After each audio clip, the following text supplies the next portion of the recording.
Good morning, everyone. I thought today it would be good to talk about learning and no learning. As we approach the year's end, it's a good time to pause and reflect. And this year, due to the sea changes brought on by COVID, the future ahead doesn't look to be the old normal. Things are changing, things will be different. We can't go back. And so we're faced with preparing for the unknown. So it does feel like a good environment to explore what we've learned so far during the time of COVID. More importantly, to explore how we learn. The last Dharma talk I gave was in March. It was right after the lockdown or the beginning. And using David Thoreau's Walden Pond Retreat and the writing that emerged from it, I wondered what might come of all this time in COVID, in a time of social distancing. What would we learn? I asked, what might civil disobedience look like during a time of COVID? Well, what I saw were phone zaps. What I experienced were participating in phone zaps to the Department of Education to implore them to make science-based decisions in sending teachers and students back into the classes. I also experienced marching down Fifth Avenue with fellow Village Zendo members as part of a large coalition to protect the vote. People learned or rediscovered all kinds of things about themselves during COVID. Personally, I learned a great deal about my impatience. Those of us born under the sign of Aries, or may have an Aries in their life, have perhaps caught a glimpse of this like really impatient nature. I experience it as an annoying sensation in wanting things to advance more quickly to my ideal of what they should be. In my study of this impatience, I really haven't learned anything, but I have discovered the value of pausing and making space to observe my impatience and notice its comings and goings. But nowhere did I learn more and face more challenges, exit my comfort zone, so to speak, than teaching in the classroom during the time of COVID. I've been a college professor for close to 30 years now. I'm a filmmaker and I teach how to make films. And I've always enjoyed the complete engagement I feel when I teach. There's nothing else. It's just complete immersion into what I'm doing. I've taught when I'm sick. I've taught the day after I buried my father. I've taught during national crises. And I really don't think I've taken more than 5 sick days in 30 years of teaching. But this semester truly kicked my ass. And it really, it brought me to the verge of early retirement. I just didn't know how I could continue. It was, you couldn't plan because I never knew whether I was going to be teaching in the classroom or remotely on Zoom. So and the material I would cover would be vastly different. So classes had much more of an improvised feel, and which is sometimes a good thing, not knowing, being ready for the unexpected, and getting through the day safely were my goals. But what I found truly demoralizing was not teaching in person, not teaching on Zoom, but being forced to do both at the same time. Because I was split. The students in the class, I had a mask on. They were about 12 feet away from me, and I was sort of half yelling to them into this mask across the room. And as the class went on, the mask would get damp and it become harder to breathe. And I couldn't hear them because being hard of hearing and wearing hearing aids, I get so much information from reading lips. So they were wearing masks. So it was frustrating. And meanwhile, the poor students on Zoom, they were looking at this beaked professor, with her head like bobbing all up and down, getting more and more harried as the class went on. And on top of everything else, in my first class of the day, beginning film, someone started making noises. They were like these human chirps and gasps. And I just didn't know what it was. And I didn't know how to take it. At first, I thought that, maybe somebody was being a wise guy. But, the class was a good group. And I didn't cotton much to that theory. I figured maybe somebody had Tourette's. And so I just carried on and said nothing. And, I found in the scope of everything else that was going on, it really wasn't that disruptive. We all got used to it, the whole class. It was just more of like the going with the flow, the unpredictable nature of Intro to Film 2020. Until one day I was giving a particularly sensitive kind of critique of a student's work. And I was probably in the middle of saying something that I thought was much more important than it was. And this one student, Stephen, who I think was, who was making the sounds, I think I'd narrowed it down. He got up and he had left the class 2 or 3 times. And, he was about to get up again.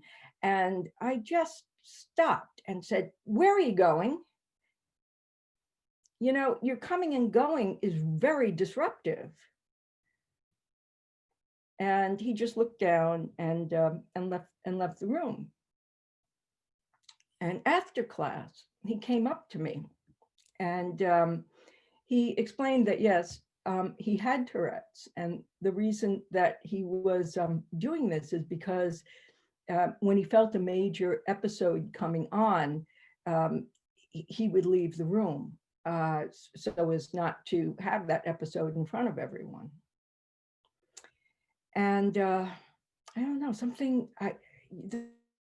this conversation moved me just so deeply, because it felt to me like this space opened up around us when he was talking to me and coming out basically about having Tourette's. And I basically related it, or the way it hit me was in the same spot as it brought me back to being his age and coming out to my mother and her response coming out as being gay.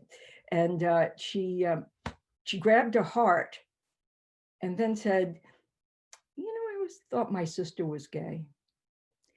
And so that sense of knowing, not knowing, that opening up to each other,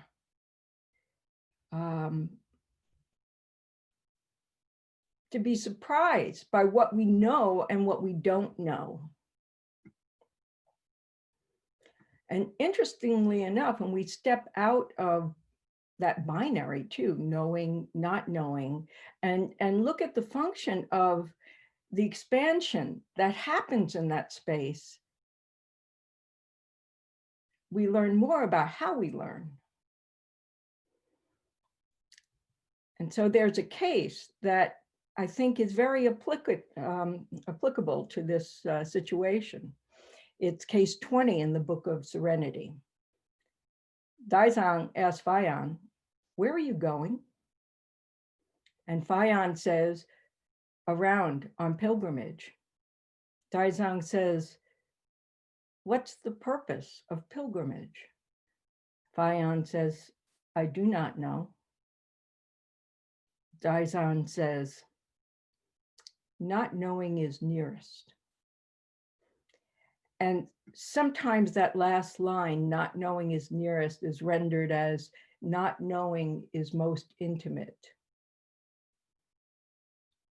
So taking a look at the people in this koan for a second, Fayan ended up being one of the foremost teachers in Chinese Zen.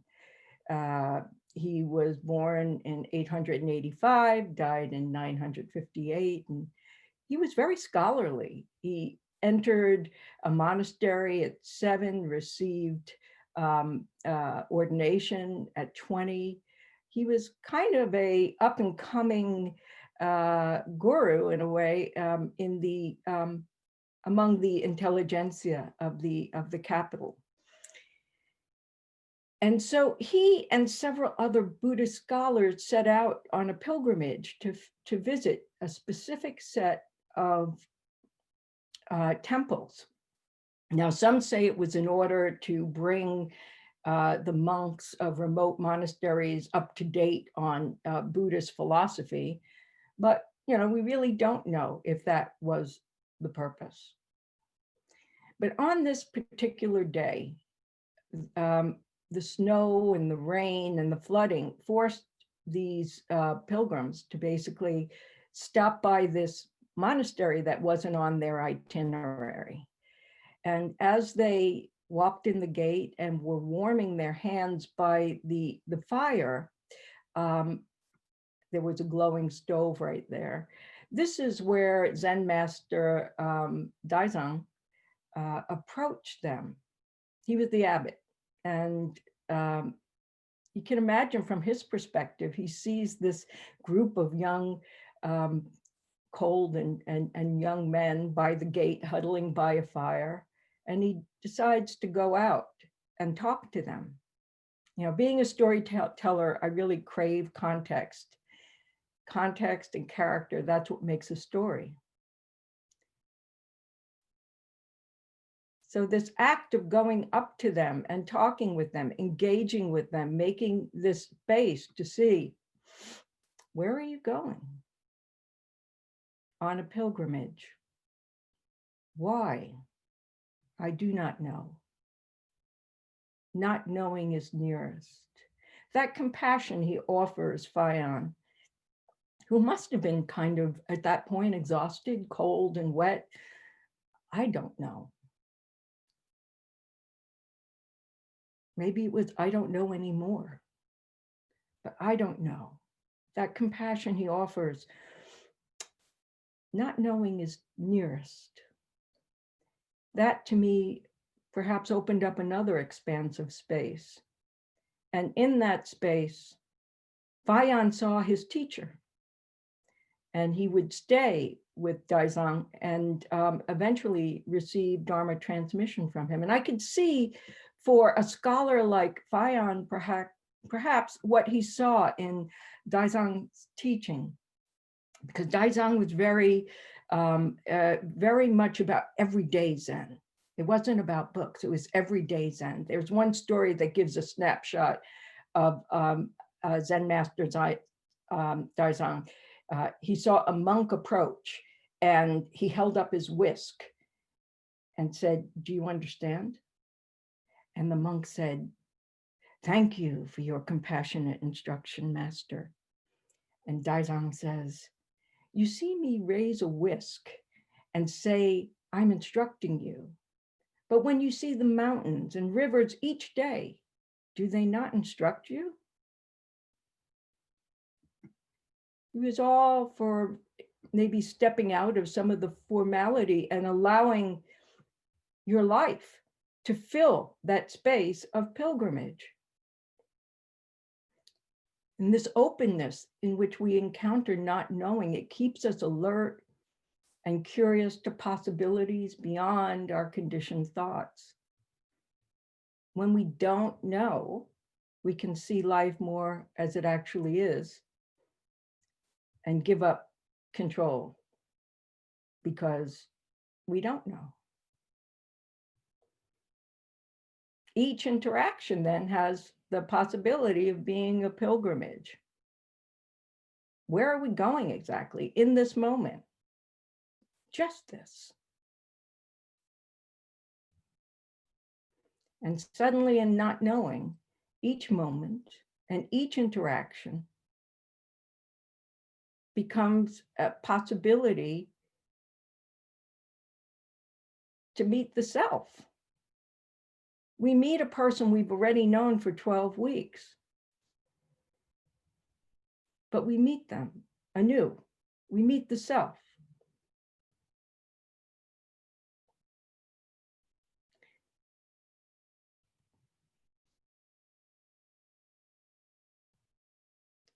When I use words to talk about things like creating a space,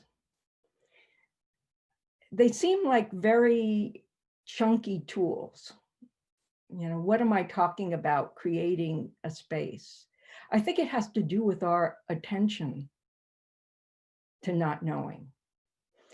And we have a very unique opportunity at hand coming up within the next week to make a space for the Dharma to unfold. In her letter to us, Roshi encouraged us all during this Ango period to study, to reflect, to make space. So this is one of the reasons I encourage you all to make that space, to consider joining us for year-end session. And this year in particular, it's going to be very different. All those big boxes that are packed up in the basement at the Broadway location of the Village Zendo, they've all become meaningless. They're going to stay there. We're all bringing our own baggage to unpack during this particular session. And what will come up? And what will come up for you because of something that you saw or heard?